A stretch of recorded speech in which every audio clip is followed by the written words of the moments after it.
Trans visibility just means that we're able to see ourselves and know we exist, and you can't have pride in yourself if you don't have models. You know, that visibility is so important to people. I think a lot of people take it for granted when they maybe see themselves all the time. There's a misunderstanding that like everyone wants to pass, or you can always tell if someone's trans. Like, that's not true.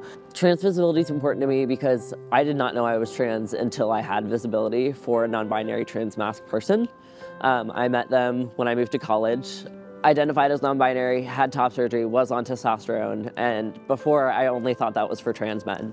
Everything changed for me, and I was just like, oh my God, I can be this person that I thought I could be, and I can look how I want to look, but I didn't know that I could societally or with whatever internal bias I had.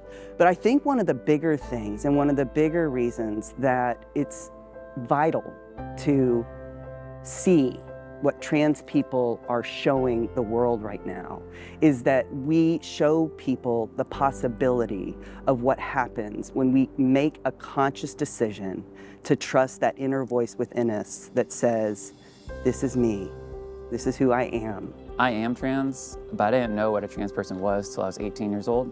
I'm 29 now. And the reason that is because I never saw a trans person. In high school, my senior year, a student made a transphobic joke in class, and the teacher corrected that student and explained what a trans person was, and a light bulb went off in my head where I was like, oh, that's me, you know?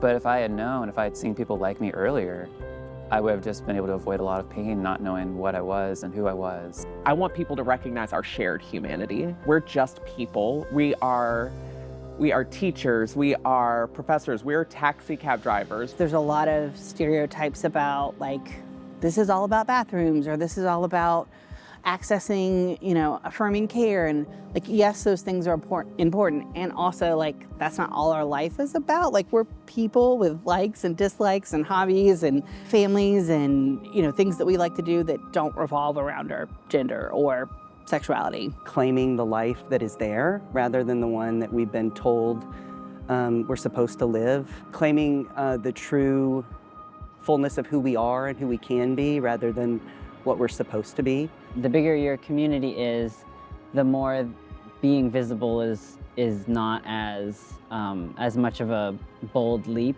What makes it so important that I repeatedly tell people, and again, kind of almost want to scream from the rooftops, is that literally the more we keep talking about it, the more that we make ourselves seen and heard, the more people see it as normal. The more it's truly like normalized, the more people are like, okay, trans people are everywhere, right? Like my neighbor, my kid's school teacher, my barista at the local coffee shop, they're normal, they're just like me, everything's gonna be fine.